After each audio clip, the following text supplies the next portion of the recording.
They know they're in the country illegally, and if they go to work, they could get caught up in something that they didn't expect to be caught up in. So I think from both sides, everyone is just getting people ready, and in case there is a need for law enforcement, or I should say military, to be deployed at a greater extent than it is.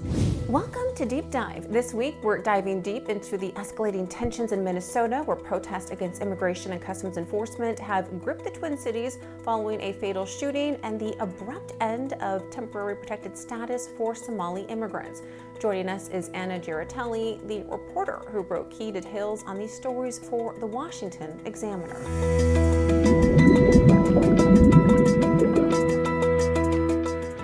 Well, thank you so much for joining us, Anna. Thanks, Natasha. So your reporting highlights the Department of Homeland Security's sudden decision to end TPS for all Somali nationals in the U.S., affecting about 2,400 people, including 600 in Minnesota. Can you walk us through what TPS is and why it was first granted to Somalia back in 1991, and what changed under Secretary Kristi Noem to make her declare it's contrary to national interests now? Yeah, TPS stands for Temporary Protected Service. It's something that Congress created in 1990, so over 3 decades ago, for people who are in the country illegally, not for people who are coming here. So, in this situation, for Somali immigrants who are in the United States illegally, they can apply for a 2-year status where they will be protected from deportation, and they will also get a document that they can work legally in the United States for that period. And every 2 years, those immigrants need to update their status, apply again, and see if they'll get it. And Somalia has received that for a number of decades because of different issues. It can range from natural disaster, war, other types of conflict, where the United States just believes that country is not in a stable enough position to take back its citizens that the United States wants to deport. And so President Trump campaigned his first time around on ending TPS for a number of countries because it gets renewed every 2 years or every year and a half. And so this is the administration finally deciding to crack down on that in light of what is going on in Minnesota. I see. And the statement from Noem emphasizes that temporary means temporary and prioritizes Americans first, tying in, broader Trump administration goals, as you mentioned. But one of your pieces also mentions accusations of a billion-dollar fraud ring involving Somali immigrants, siphoning funds from Minnesota charities and welfare. How central was that fraud scandal to the TPS termination? We believe that that was a leading factor. So TPS is the government will renew it every year and a half, whereas the program is 2 years for people who are in the program. But the government in this case decided ahead of time that we don't want to renew it. It's going to end in March. So that gives people protected under the program 2 months to make plans and officially leave the United States, or they could be picked up by ICE, especially those with possibly records, although you can't have a record in order to be approved for TPS. So I think that the Trump administration's focus by all means right now, not just in immigration enforcement, but through these other means, giving people protection from deportation, it's on Somalia, and what the administration in Minnesota is doing in light of helping the feds with this investigation and what else could be going on as far as welfare abuse. And so this TPS move seems to have poured fuel on the fire of existing protests. Let's turn to the shooting that ignited it all. So at the heart of the unrest is the fatal shooting of Renee Good by ICE officer Jonathan Ross earlier this month. According to DHS, she struck him with her vehicle. Why was ICE conducting operation in Minneapolis in the first place? Were there, specifically to investigate that alleged Somali fraud in social services, or was it broader immigration enforcement? Well, after what was revealed with the fraud, where most of the defendants were Somali illegal immigrants, ICE did send in a far larger number of officers than what's currently present. ICE has officers and agents in 59 regions across the country. And so they were already present in the Minneapolis-St. Paul region before this month. But the Trump administration went ahead and sent in 2,000 additional officers earlier after this shooting occurred because of the way that people were using vehicles to potentially assault or ram police vehicles as they're making these arrests. And the way that ICE goes after individuals, they're focusing on certain cities, but right now ICE is still in cities across the country, and Border Patrol is in many of those cities helping them right now. But ICE knows when someone gets arrested on a local level, and they know if that person is an illegal immigrant or a U.S. citizen or a legal immigrant. And they will decide then, okay, this person has been charged with this crime. We're going to ask the local city, the local police department to hold them 48 hours for us to come pick them up. And what sanctuary cities and jurisdictions do is say, we are not going to help ICE. They're a federal entity. This is, their own mission. We're not going to hold someone 48 hours past bail or bond for them to take custody of that person. And so sanctuary cities will release that person like normal from jail when it's appropriate. And then ICE has said that because of this, they then have to go into a community, to the person's home, to their job, uh, find them on the street. Oftentimes, I've ridden along with ICE plenty. They tend to apprehend people while they're walking from a home to a car or from a car to work. And so it looks very random, but they are going after specific people that in some cases can take months, if not years, to get to the point where they're ready to go after an individual or they have intel to know where they officially live now. And so that's why so many of these occur and seem very random. I see. And protests have stretched over 2 weeks now, turning violent at some times.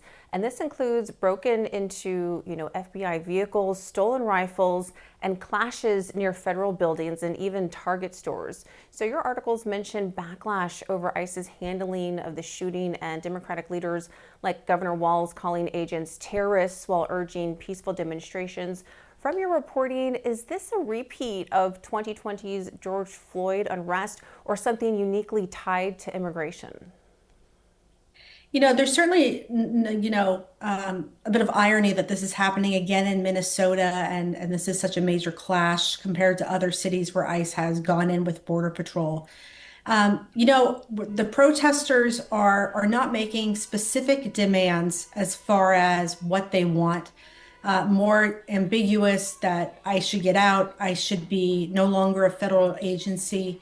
But at the end of the day, ICE has said, and White House border czar Tom Homan, that ICE will step down its presence in Minneapolis, St. Paul, if the local police in the state are willing to open up its jails so that ICE can go in there and arrest people who have charges or criminal convictions and the people who have been paroled. So they've served their time, but they're still on parole because ICE is having to wait to go after those people when they're in jail. So I think we are seeing some of the same sentiment and some of the probably some of the same people who were very concerned in 2020 and reacted, and as well as now. But ICE has just had a press conference saying that they're going to remain in Minneapolis and made it very clear to the governor, to Tim Walz, what they were asking for. And now it is in the state's ball. It's in the state's court. And Governor Tim Walz has invited President Trump to come to Minnesota and visit the state. And so we're waiting to see where this is going to go from here. And hotels in St. Paul, like the Intercontinental and Hilton Doubletree, have shut down, citing heightened safety concerns from threats against staff for housing ICE officers. Did management confirm only federal personnel were asked to leave? And what do these closures say about the protesters' tactics?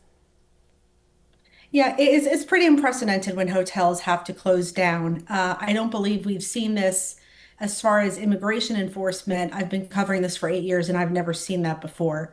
It's certainly not the first time during the border crisis during the Biden administration. You had federal agents pulled in from all parts of the country and other law enforcement, and hotels didn't see any type of pushback like they've seen from the public now.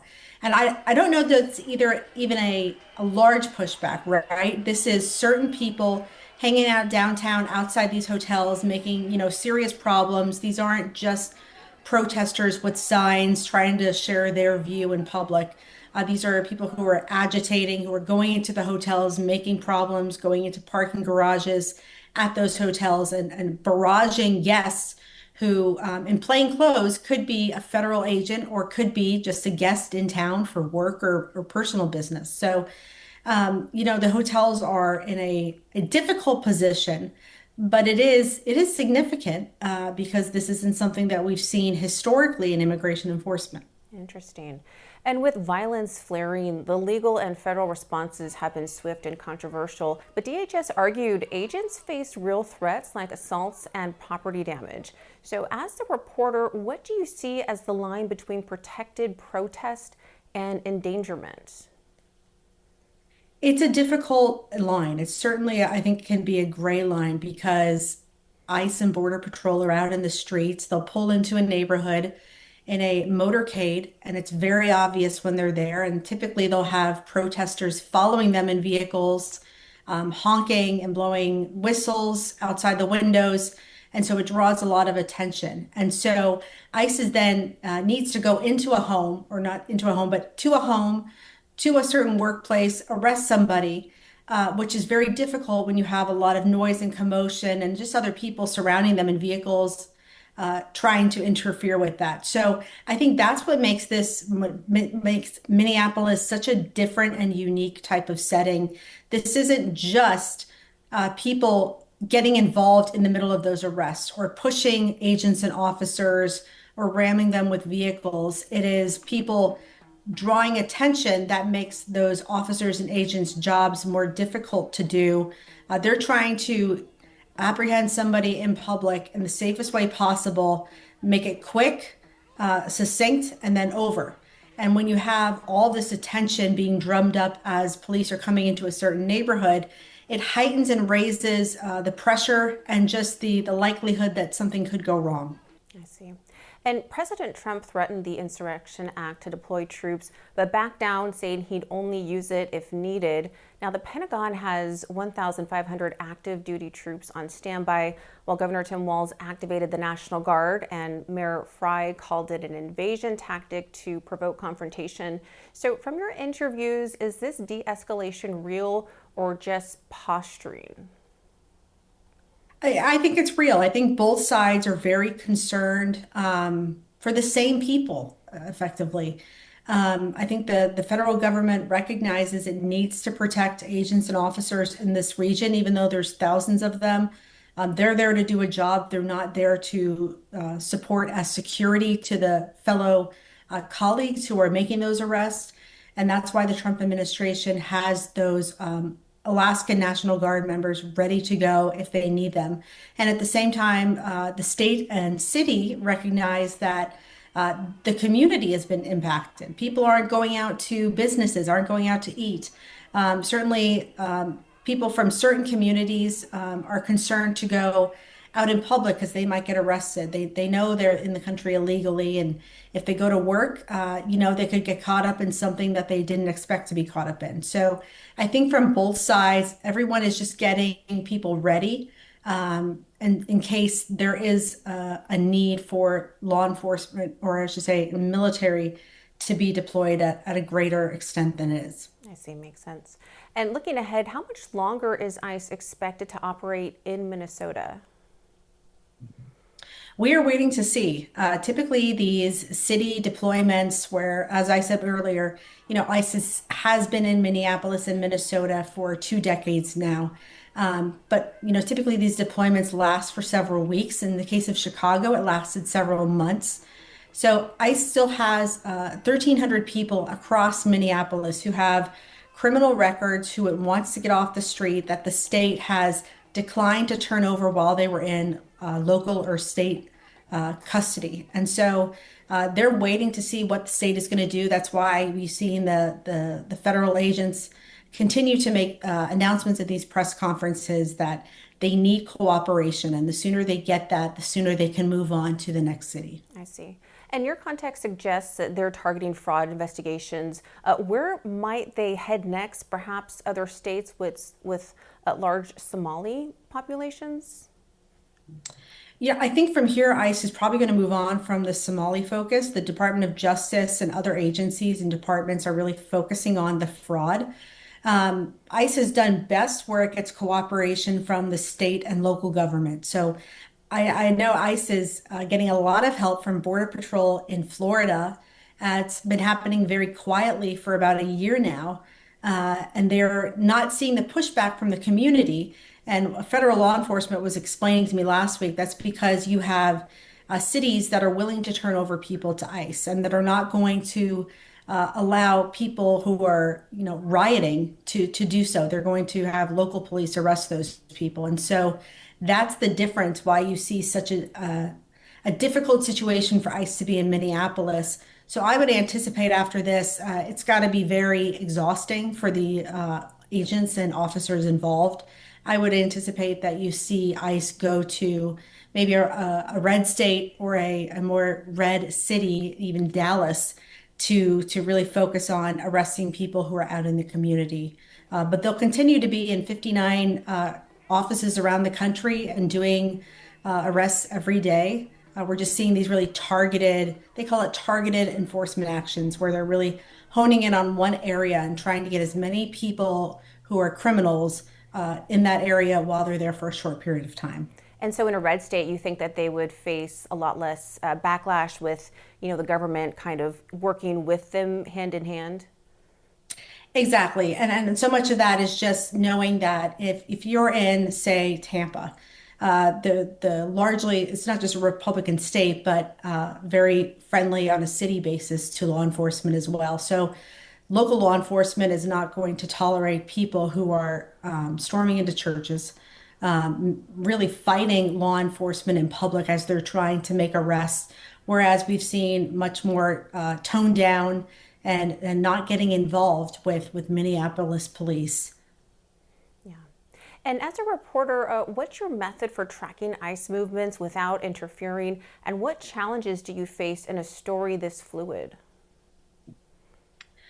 You're checking Twitter a lot to see what other reporters are doing and what the federal government is doing and locations and such. And just, being on the ground, being able to speak with businesses and seeing what they're hearing. It's going back and forth between all parties every day and learning what new trends may be coming out. And, recently learning that they're not planning to pull out until they have some sort of cooperation with ICE, unless something drastic changes. So, it's really a circular motion, just going back and forth between all parties and then going from there. I see. Well, Anna, your reporting has shed light on a complex clash of immigration policy, protests, and federal power. Thank you so much for sharing your insights and the painstaking work behind all of these stories. Thank you so much for having me. Well, thank you so much for watching Deep Dive. Please visit our website for more of these stories and feel free to send us your questions or story ideas. We hope to see you back here next week.